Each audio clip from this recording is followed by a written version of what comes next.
My name is Carla Quisenberry. I am an attorney at Miller Nash Graham & Dunn. We're a law firm in Portland, Oregon.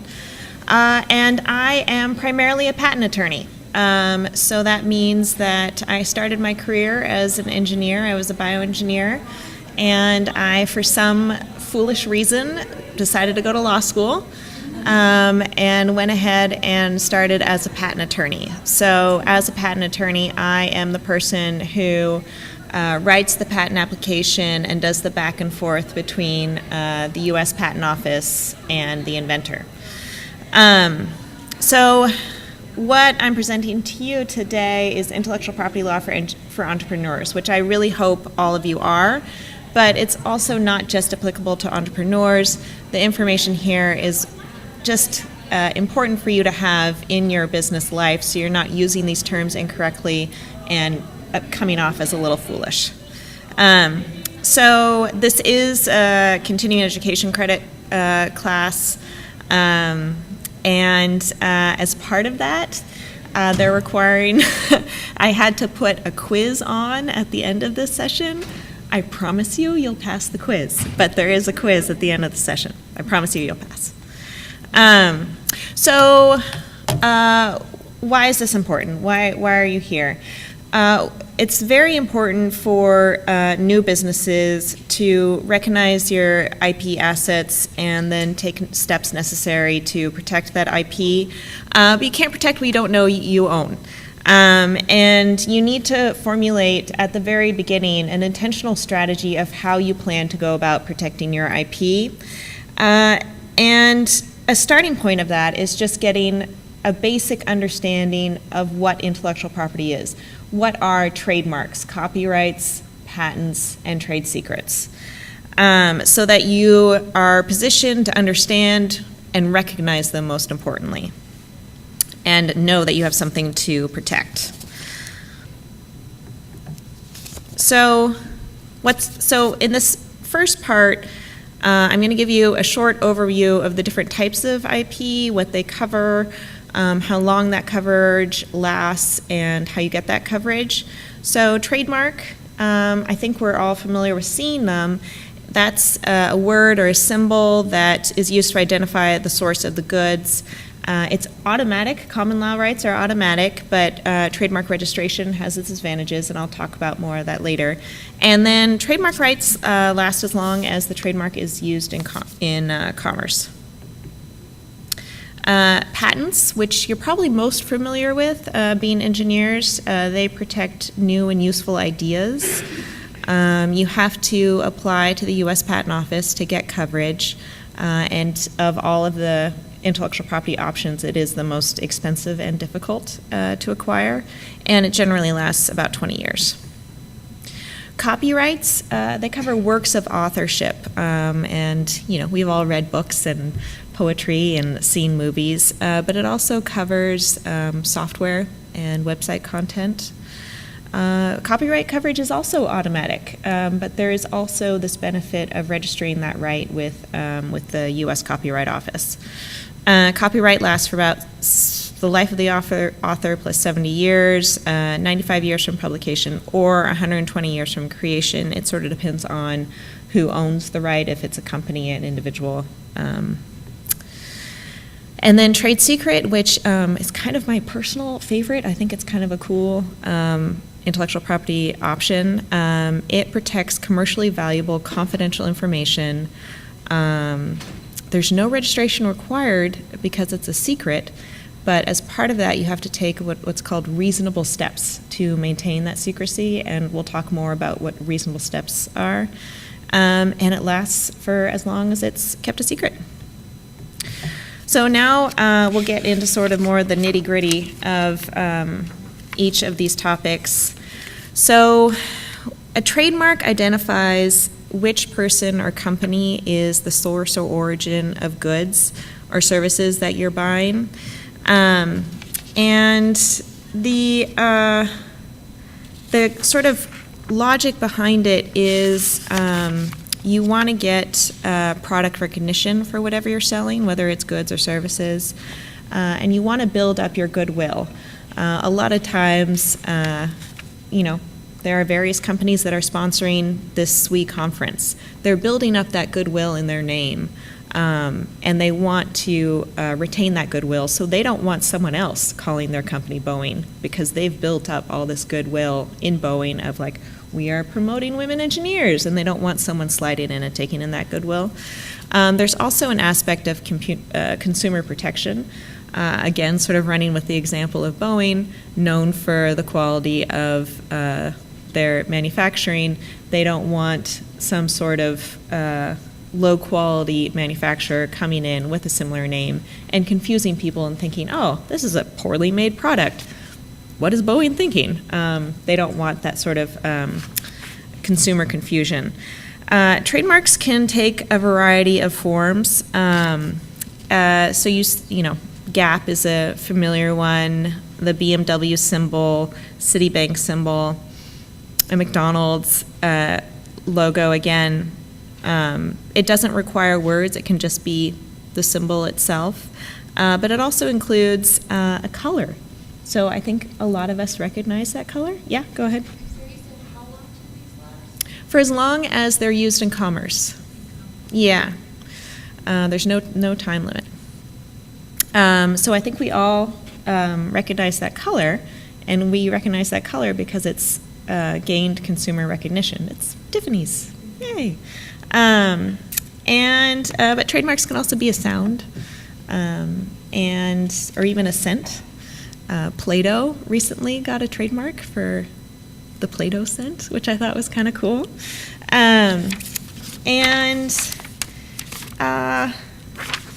So I mentioned earlier that your trademark rights start as soon as you begin using. Oh, sorry. Go ahead.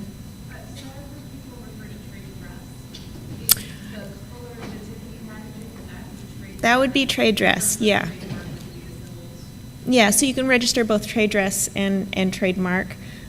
Trade dress would be your right, sort of the entire packaging.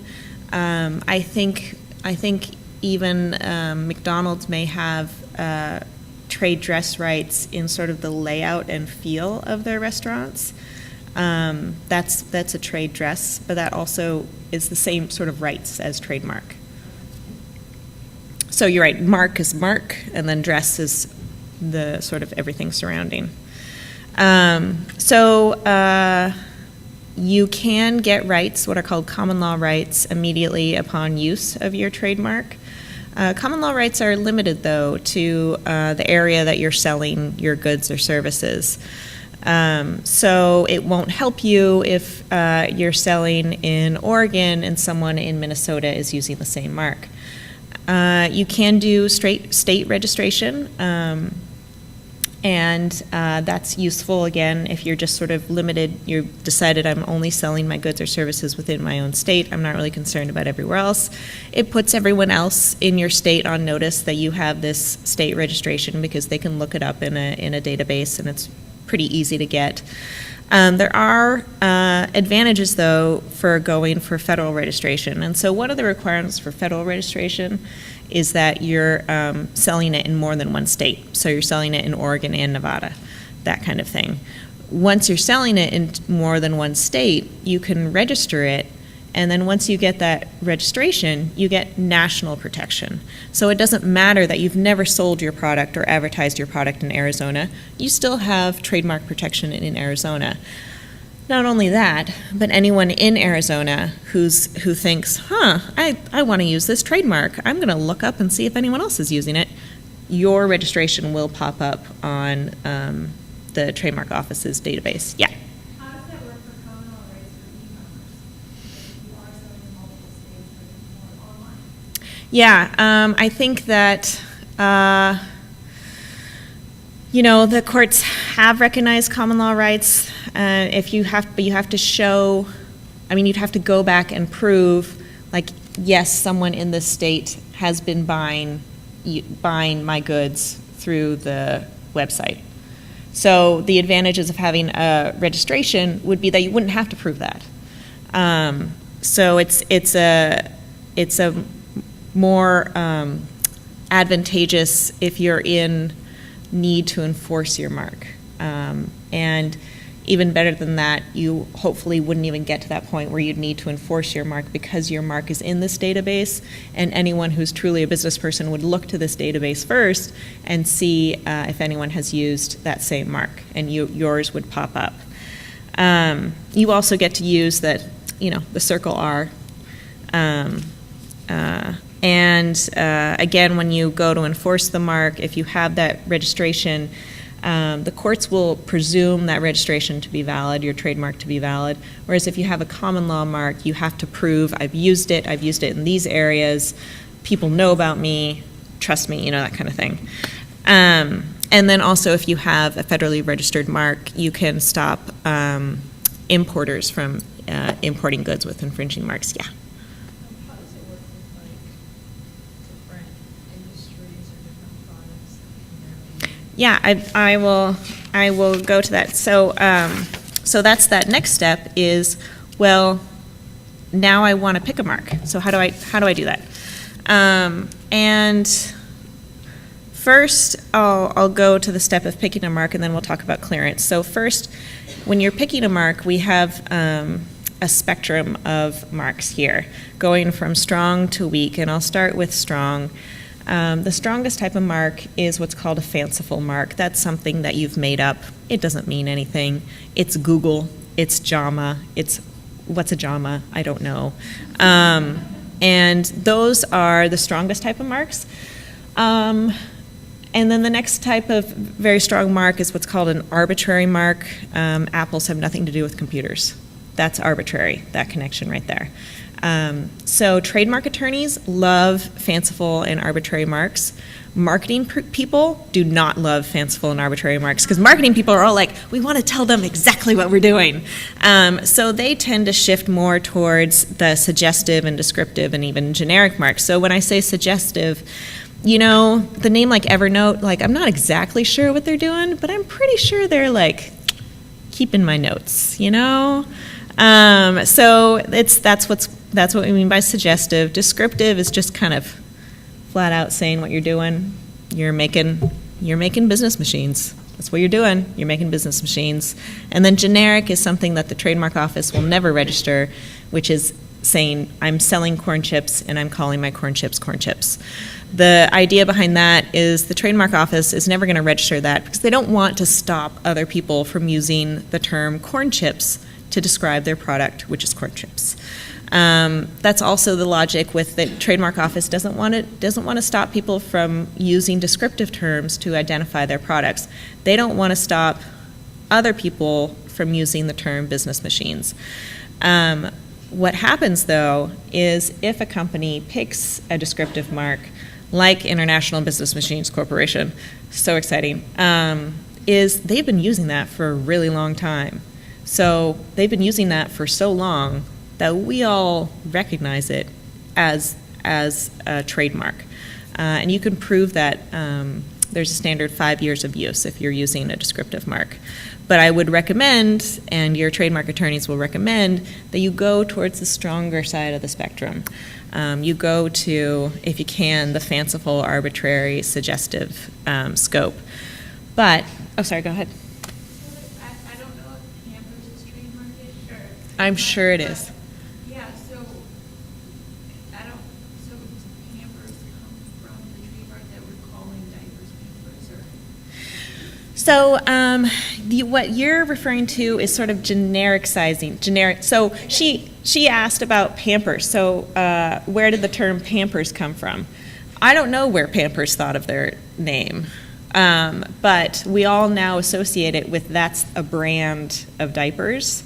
And I think something that you may be hinting towards is the generic sizing of a mark. So Kleenex is a good example of that.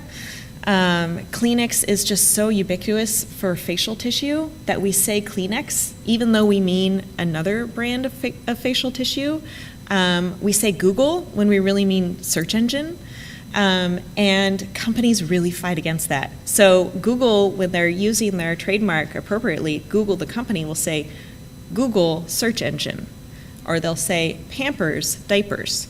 So they're using the trademark and then what they're actually selling. Kleenex facial tissue to fight against this sort of genericizing of their name. Aspirin lost that battle. Aspirin is aspirin. Used to be a trademark. Now it's just describing the product. Yeah? Do you know what Uber's doing to fight against the fact that we all say, hey, you want to get an Uber even if we're opening up the Lyft app? I would say that they're doing exactly what Google is doing, and they're saying Uber car share service, or they should be doing that. It's a funny situation to be in because, of course, you do want to be the forefront in your industry, but that is an issue. I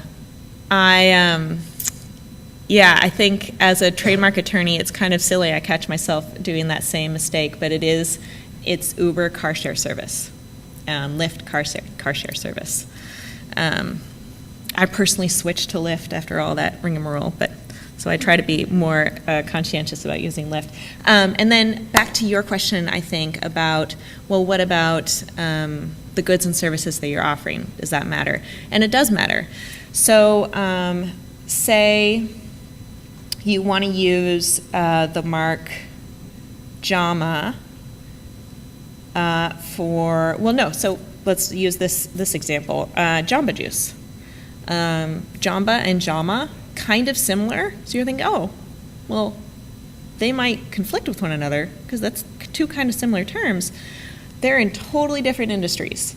So no one seeing Jamba Juice and Jama Software is going to assume that really they're at the same company, because it's not often that the company is selling both juice and software. So the goods and services does matter. When it comes into play, like a very famous company like Apple Computers, they sell computers, they also sell a lot of computer accessories and so on and so forth. So companies try to come in and be like, we're Apple flash drives. And that's trademark infringement. Even though Apple, the company, may not sell flash drives exactly, they sell goods so close to flash drives that would be considered infringing use.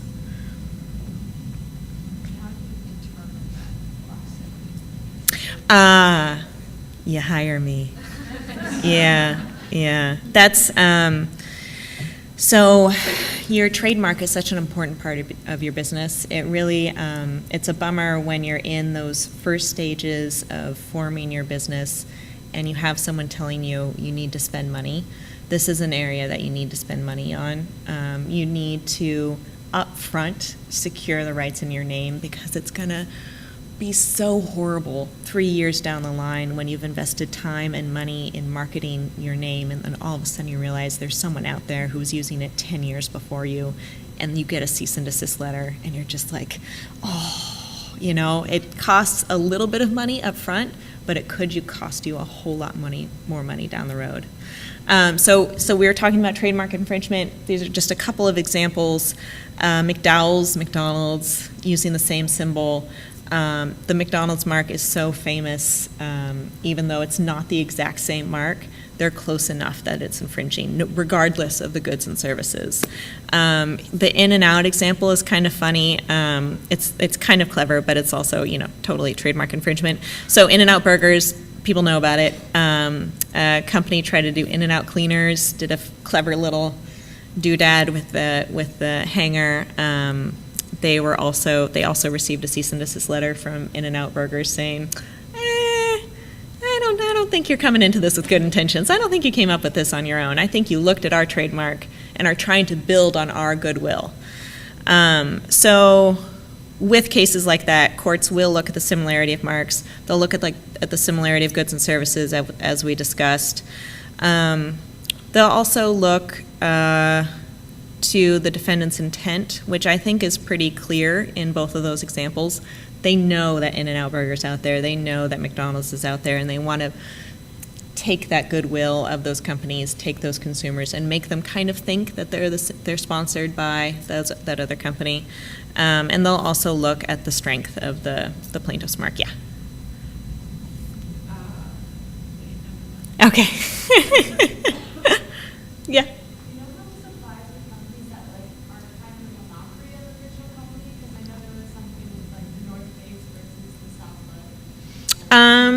Yeah, so there, I think it's, yeah, you hit it on the nose that it's a mockery. I don't think that you'd think that South Butt is the same company as North Face.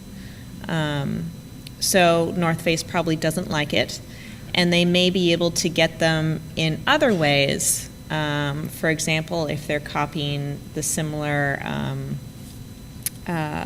like advertising and promotional material, when we talk about copyright law, that might be an avenue for them. But the idea is you don't want consumer confusion. I don't think the consumer is going to be confused in that case. They know South Butt, North Face, two different things. Go ahead. Along that same lines, with, isn't it kind of like when South Park makes fun of the Washington national football team who refused to change their name? Whenever they make fun of them, they can't call trademark infringement rights as a satire? Is that? Well, that's different. So with South Park, they're not selling any goods or services, so they're just making fun of them. Yeah, that's just making fun of them. You can say, a competitor, or even in an advertising situation, if I am McDonald's, I can say that my burgers are better than Burger King's. I can say their name. I can say I'm better than them. I just can't confuse people to think I am them. I can see that that's an infringement on the trademark, but wouldn't you maybe, do people sometimes ignore it so long as it's not, it's like free PR? No, it's not. It's weakening your mark. So McDonald's would be very concerned that their trademark rights are being weakened because they're not enforcing it. So someone else can come in and say, well, they're not enforcing it against them. I'm going to come in and do something similar, and then that kind of snowballs. And also, McDowell's may be selling really crappy hamburgers, and McDonald's doesn't want to be associated with that. It's not PR at all for them. This is never mind for my question, because I was thinking about the infringement part, but I don't know if we're just talking about trademark infringement, or are we also talking about copyright infringement? We'll talk about copyright infringement later. So when you're selecting your mark, and I'm asking you to spend money, what am I asking you to do? So I want you to choose a strong mark. Choose it on that far side of the spectrum where it's arbitrary or fanciful or suggestive. I don't want you to choose a generic or descriptive mark. You need to clear the mark. Typically, to clear a mark, you do need a trademark attorney who knows how to evaluate the different marks out there. Use your mark. You don't get trademark rights in any sense, common law, state, or federal, if you don't use your mark. Police your mark, enforce your rights, and then again, registration. It's not required, but especially if you're looking for funding or looking to sell your company later on, you want to show that you own these IP assets, and having registration is the clearest way to do that. I have a question on that. So I've heard that if you have a registered trademark, but you don't put the R behind it, that if somebody comes along and you have a battle against it, you can lose your rights if you use the R. No, it's not that you can lose your rights, but it's generally recommended that you do use the R. You have to use your mark in a trademark sense. So if you just have, if you look at that slide right there, the only thing that's being used in a trademark sense right now is the bolded and separated portion saying protecting trademarks because it's outside and bolded. SWE 18 looks like a trademark because it's separate from the other text and bolded. If SWE 18 is registered and they're not using the registered mark, they're not losing their rights, but they're losing the opportunity to notify the public that they have that right registered. It's a better way to practice to use that R. Yeah. I don't know if you know about this incident, but or this instance of where someone was able to take a recognized mark, but Fresh Prince of Bel-Air and like some of these other TV shows had their logo when the TV show first comes on, and that wasn't like trademarked or anything, but it was for the the TV show going through, and someone came and made a game, and they were able Yeah, that doesn't sound quite right to me. Okay. Yeah, so there'd be all sorts of implications in there, both the trademark, but it's really a copyright issue. So that's what we're going to. And we do have a limited period of time, so I'm going to try to go through the next topics a little bit more quickly. A patent. The patent is from the U.S. government saying that you have the right to prevent others from making, using, selling, or importing into the U.S. your patented invention. It's the great thing about patents. They can stop competitors from entering in your market because you have a lock on the best way of doing what you're doing. You can bring a bargaining chip to a table if you are accused of patent infringement and your competitor is also infringing your patent. It's a bargaining chip at that table. And you can also license the patent, which is a great opportunity to earn money if you yourself aren't interested in manufacturing or using this patent. The disadvantages to getting a patent is the cost and time to acquire it. And then it also is very expensive to enforce a patent. I think the average cost of a patent lawsuit these days is about $1 million.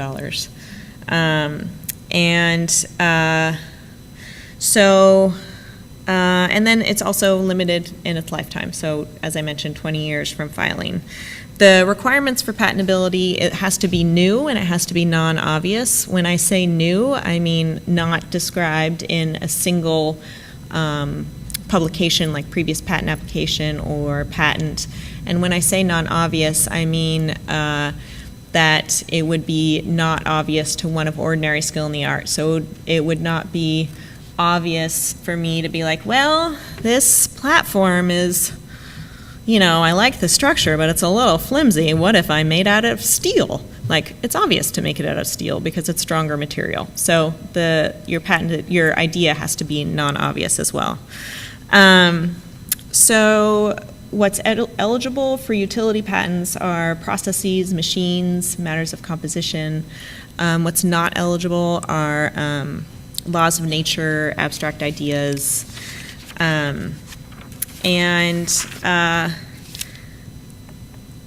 two common types of patents are utility patents. Well, one is the utility patent, which I think you're all mostly familiar with. Those protect your machines and processes and compositions of matter.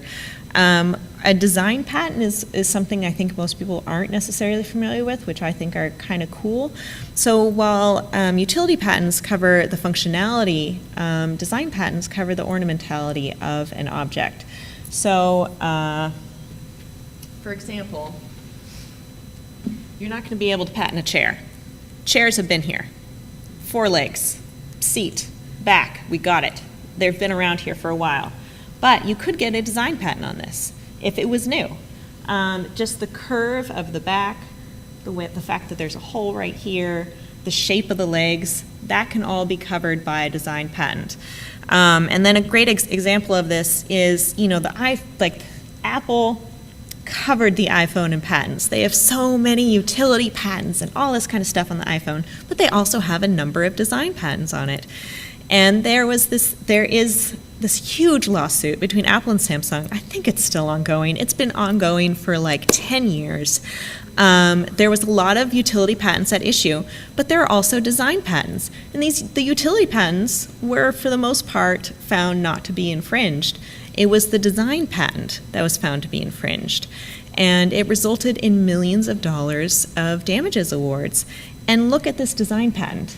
It's covering just like the curve of the phone. It's such a small thing. It's like this probably cost them maybe $3,000 to get this design patent, and they're being awarded millions of dollars because someone else copied that. So design patents are an interesting and less expensive way to protect your product if you are selling a product. Design patents can also cover graphical user interfaces, GUIs. So a pretty prevalent example of that, when you're using Google Maps, that little circle that ends with a point that's red, there's a design patent on that. Google owns that design patent. So no one else can use that, which is kind of awesome. And there are also something called plant patents. I won't get into that because I don't really know much about them. But one of the most common questions I get asked is, gosh, I have this great idea for an app, and I want to patent it. And I'm like, oh, good for you. So what about software patentability? And that's a really complicated question. So U.S. patent law changed a couple years ago. It used to be much easier to get a patent on software. It's now much more difficult. It's much more likely to be classified as an abstract idea, which, as you might remember, you can't patent abstract ideas. How do you get out of that abstract idea bubble? You want to say, well, my software makes the computer run faster. So you're improving the functionality of the computer. Or you want to say that my software solves a problem that's unique to computers. It makes it's like I'm trying to think like it directs you in a specific way when you're going surfing the web or something like that. But it's very specific to websites. But it's not going to be patentable to use generic computer components to operate in a conventional manner.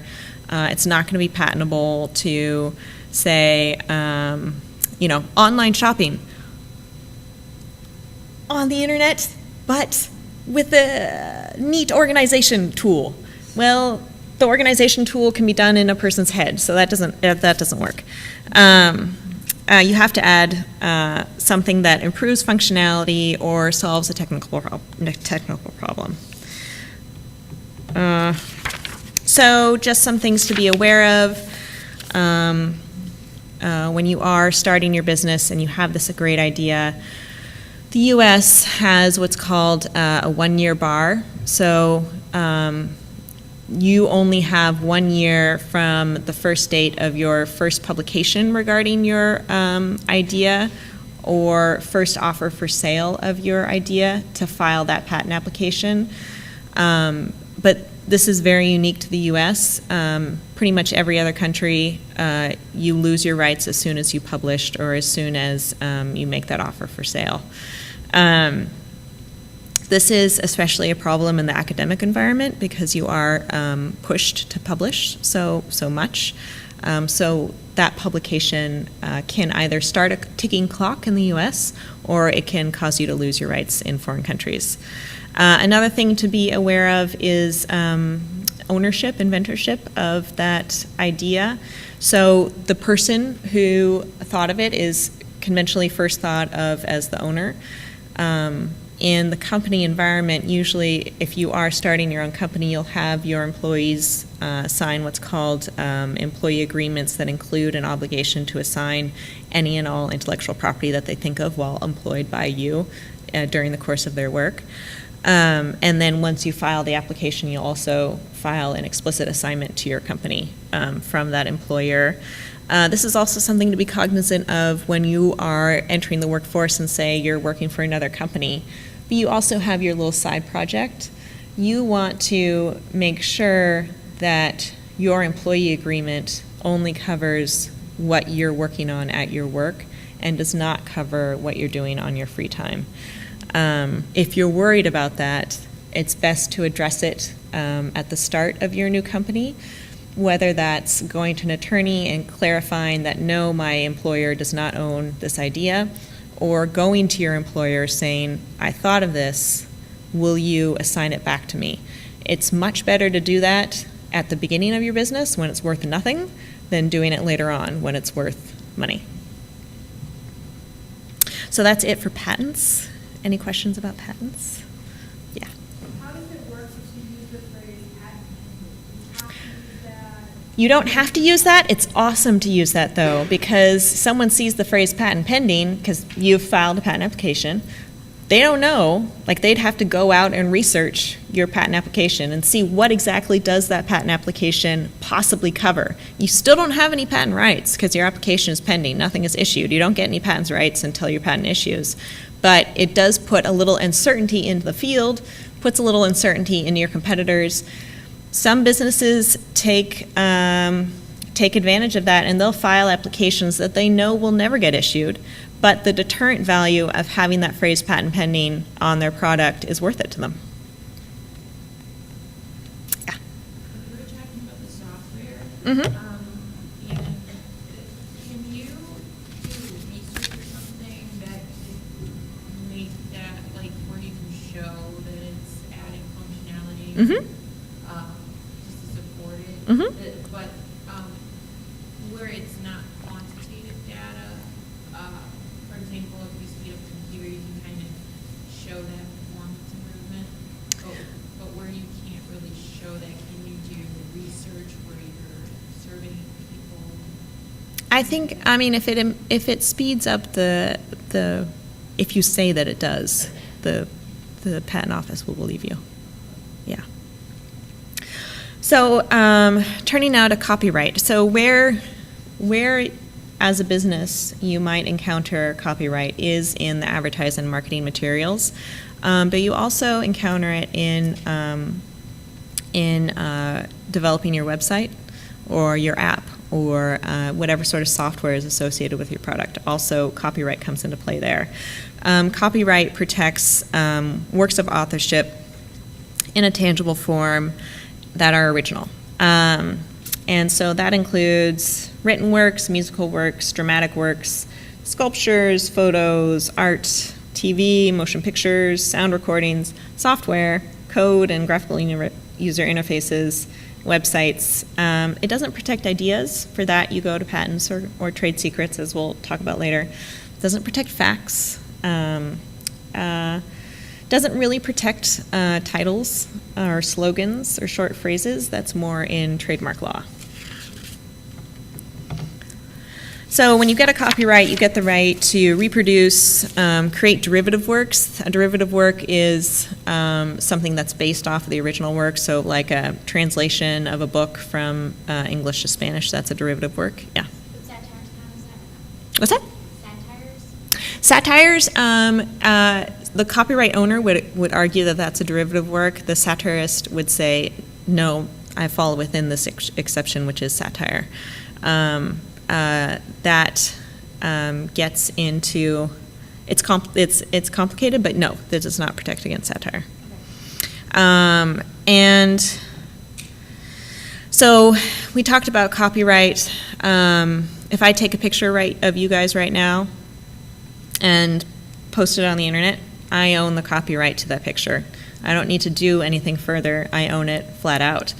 But there are advantages to registering your copyright. One, it's super cheap. It costs like $40. And you need to register it before you file a trademark copyright infringement action. And if you've registered if you've registered the copyright before the infringement occurs, you get statutory damages, which are great because it's really hard to prove damages of someone else copying your picture from the internet and using it on their own website. It's hard to quantify damages there, but statutory damages will come in, you get an automatic $25,000. And then there are also options of recovering attorney's fees if it's intentional and you have it registered. Yeah. I've always wondered how copyright works, kind of like how patents work. You were an entrepreneur, right? You're creating a product out of the hobby in your garage. How does it work if, let's say, through your job you become incredibly passionate about leadership or something, so you decide to write down, release a book that's all about leadership? Mm-hmm. Could your company potentially come after you for something like that? And I mean, I would guess that that's entirely unrelated to your work, and you did it on your own time, not using company materials. So I don't think that they can claim ownership there. If you were hired as a copywriter to write about leadership, and you did that even on your own time, I think it would fall within your employment agreement. But because it's so unrelated to your work, things are different if you're a university professor. I don't, it would depend on what the university's agreement with you is between, authorship of academic papers. Does that fall within the university's ownership or your own? I don't know. That depends on the agreement. Yeah. So, if you bought a copy of music and you decided that you're going to play it at a wedding, does that actually violate the public name? Does that violate anything? Not really. I mean, it's not so public. You're not doing it for a national televised experience. No one's going to come after you. But the DJ that you hired, who's playing music, should have a license to that music that they're playing, if that makes sense. Because you weren't hired to play that. You're a friend of the family. You're just doing it as a favor. Oh, I meant like if you bought the copy of music and played it yourself, not hiring. Yeah, no, that's what I'm saying. That's why you're different from a DJ. Yeah. So when you mentioned, like, you post something and that's like copyright or something, Mm-hmm. is that what you said? Mhm. How does it work if you use like a service like Facebook or Google, Mhm. where you're storing your data or you're posting it on their site? Do they get ownership of that? Okay. They shouldn't. I don't think so. I mean, you'd have to look at their use agreement, but they shouldn't, no. Yeah. How does copyright apply to like open source software? Ah. Okay, we get there. So I'll get there. So now we're going to who is the author of a copyrighted work. And again, you as the business owner, this is very relevant to you because you're going to hire independent contractors to do things like create promotional materials for you. Those independent contractors, absent any agreement to the contrary, those independent contractors own that copyright to your promotional material. You're going to say, but wait, I paid that. I paid for them. I paid them money, so I should own it. No, you have to actually have them physically sign a piece of paper saying, I'm assigning this copyright to you. Your website developer, who is not your employee but an independent contractor, you have to have them sign a physical piece of paper saying, I'm assigning this copyright to you. Absent that signature on a physical piece of paper, they still own that copyright, even though you paid them money to create that good. So that's probably number one common copyright mistake for new businesses. So here we go, open source. So open source software, it is protected by copyright. When you use open source, you are signing a license agreement. And so when you are using open source software to create your product, do that very carefully and very mindfully, because there are provisions in that agreement that might mean that someone else also has rights to whatever you're creating, or that you're also giving permission to whomever else to also use whatever you created, part of that open source agreement.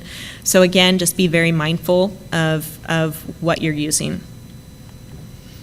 And then infringement. So what if you do see this really cool picture that you want to use as part of your promotional materials? What do? Yeah, you ask. You ask if you can use it. I mean, you'll probably have to pay money, but you first have to, you have to ask if you can use it. And the person will say, well, if you pay me money, I'll let you use it. And you say, okay, I'll pay you money.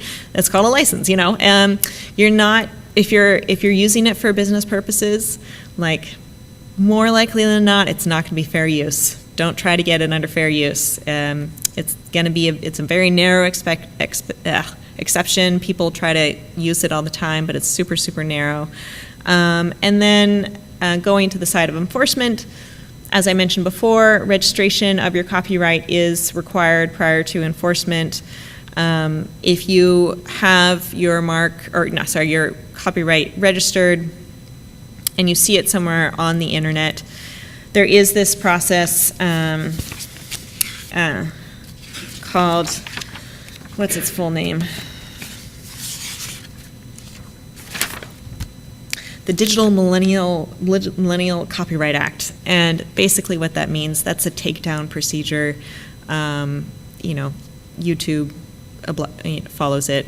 It's a takedown procedure. You're not getting any money from the infringer. You're just getting them to take down whatever it is that you've copyrighted and they've put up. Okay, yeah.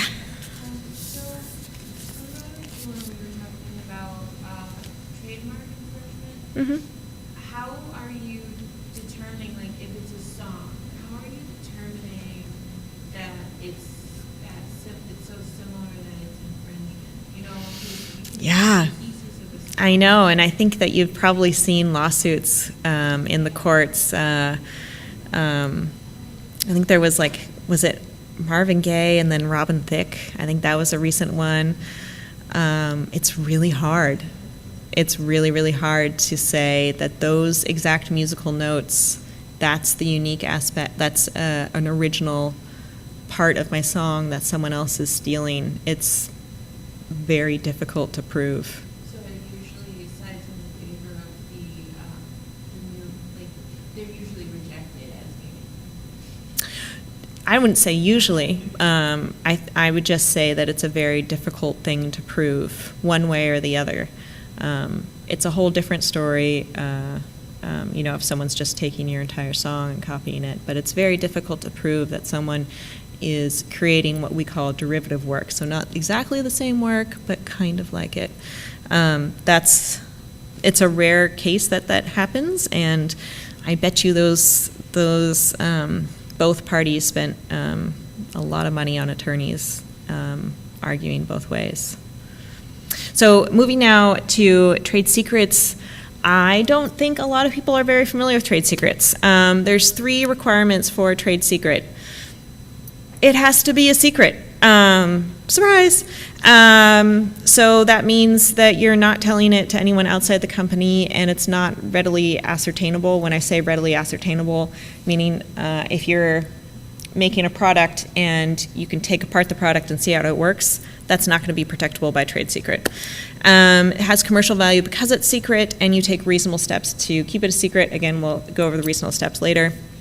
So, there's some pretty famous examples, Coca-Cola, KFC, those recipes are trade secret. The source code for Adobe Photoshop, also trade secret. The advantages of trade secrets, they're unlimited duration as long as you keep it a secret. Coca-Cola, that's been a trade secret for forever. There's no costs associated with trade secrets. You don't have to register it. It's effective immediately. The disadvantages is that it doesn't protect against independent innovation. So if someone also comes up with the Coca-Cola formula independent of Coca-Cola, they can do that. And it also doesn't protect against reverse engineering. So if someone takes the Coca-Cola product and has chemically evaluated it and is able to discern what the exact ingredients are, that's allowed. Trade secrets are protected both under state and federal law. And trade secret misappropriation, when there is a trade secret lawsuit, trade secret misappropriation is the wrongful use, disclosure, or acquisition of a trade secret by improper means. And typically what happens is this is when an employee leaves a company. They go and start their own company, or they join a competitor, and they take knowledge that they have learned at that company considers a trade secret, and divulges it to his new employer, or uses it in their new company. But trade secret misappropriation can also happen through espionage. So how do you acquire trade secrets? First, you have to identify what you are calling your trade secret, and create policies and procedures to reduce access and prohibit disclosure of the trade secret. It's not going to be broad coverage. It's going to be very specific to what you actually created. And then there are various agreements to protect trade secrets. Biggest one being a non-disclosure agreement. Any work that you do with an independent contractor, anyone outside your company, you're going to have a non-disclosure agreement. You're going to have a non-disclosure agreement with all your employees. You're going to implement employee and corporate policies regarding disclosure of confidential information. Any sort of joint research agreements that you enter into is going to include some sort of non-disclosure confidentiality clause. So now we're going back to, well, what do you mean by limit access by reasonable efforts? What that means is basically you're going to have a secure building. You're going to have the only people who can enter your building are people with security cards. The only people who can have access to your computer system have passwords to access that computer system. You're gonna not disclose that trade secret to every single employee in your company. You're gonna disclose it to maybe one or two, just like the people who really need to know. And maybe you don't even disclose that full trade secret to them. Maybe person A knows the first half of the recipe and person B knows the second half of the recipe. You're going to, if it's on a physical piece of paper, you're going to put that physical piece of paper in a locked drawer. You're going to mark it as trade secret. And you're going to encrypt it if it's online. So just sort of simple steps, but as long as you follow these, that's considered reasonable efforts, even if the trade secret eventually gets out. So trade secrets and patents, that's it's an interesting dilemma, I think, for a lot of companies. Do we protect our information via trade secrecy or by patents? A lot of things aren't patent eligible, and they're only eligible for protection through trade secret. But trade secret has the disadvantage of if someone else comes up with it and patents it after you, you've lost that battle because you decided not to go public with the idea. And the way that the patent system works is the U.S. Patent Office is trying to reward you for publicly disclosing your idea so that others can build onto it. So they're rewarding you with this 20 years of limited exclusivity. On the flip side, you have to publish your idea, and so after that 20 years, someone else can do it. Trade secrets, you don't publish that idea, but if someone else comes up with it, then you've lost that war. On the flip side, trade secrets are free, which is always a benefit. Okay, so that's it for trade secrets. And we're now, does anyone have a question about trade secrets? We're going to go to the quiz portion. It's going to be fun. So if you have your phones out, I'm sure you all do, go to trivin.in, so TRIV.IN.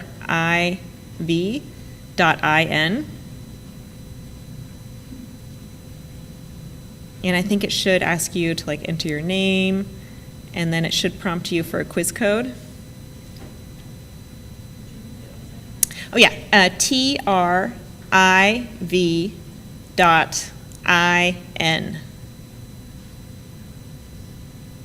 And then they'll ask for your name, and then the quiz code, if you're on that already, is 91855.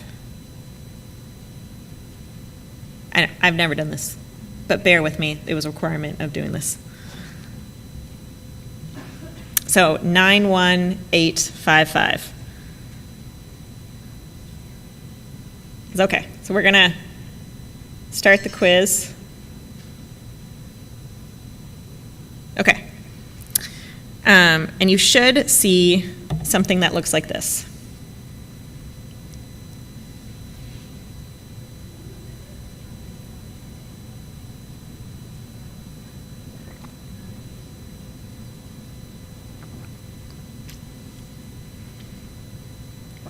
Okay, so I'm just going to, I don't know, I have no idea how I know if you've locked in your votes. Let's assume you've locked in your votes.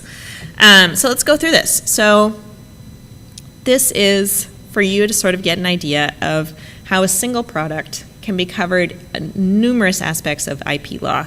So what IP do you see here? First off, big bold letters, trademark. We all know Coca-Cola. That's a great trademark. It's right there. But there's also a trademark, trade dress, as someone mentioned too, trademark in the shape of the bottle. That shape of the bottle itself conveys the Coca-Cola brand. There's also a design patent on that bottle shape. It's a functional item that has a cool shape, and they had a design patent. It's since expired, but they had a design patent on it. You all did very well in the quiz. There's also a trade secret in the formula. It's such a famous one. It's like one of the top ones. And then finally, there's copyright in the advertising. So this is just one product, one poster. It's covered by all aspects of IP law. So you kind of have to think outside the box. Like, yeah, you're going in this with just one great idea for a soda, but you're really touching on all different sorts of IP right there. Okay, so we're going to go to the next question.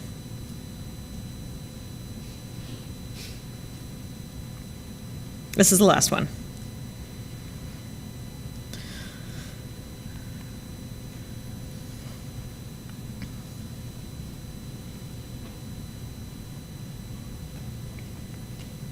I'm going to assume that you've locked in your votes.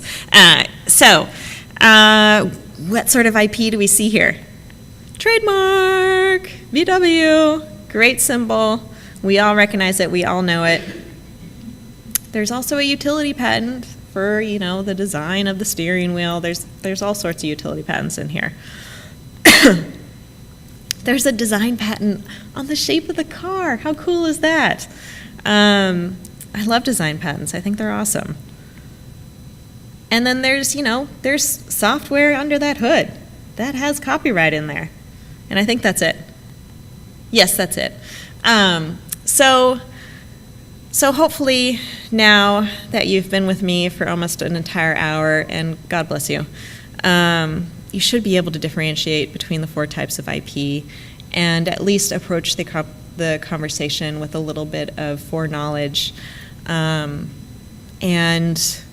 even if it's just a hypothetical in your head of what if I start this business, you can start to think, well, how would I develop my plan to protect my IP? What's best for me? And start that conversation before you go forth and prosper. And if you have any questions, you're welcome to contact me. I'm your local friendly patent attorney. That's it.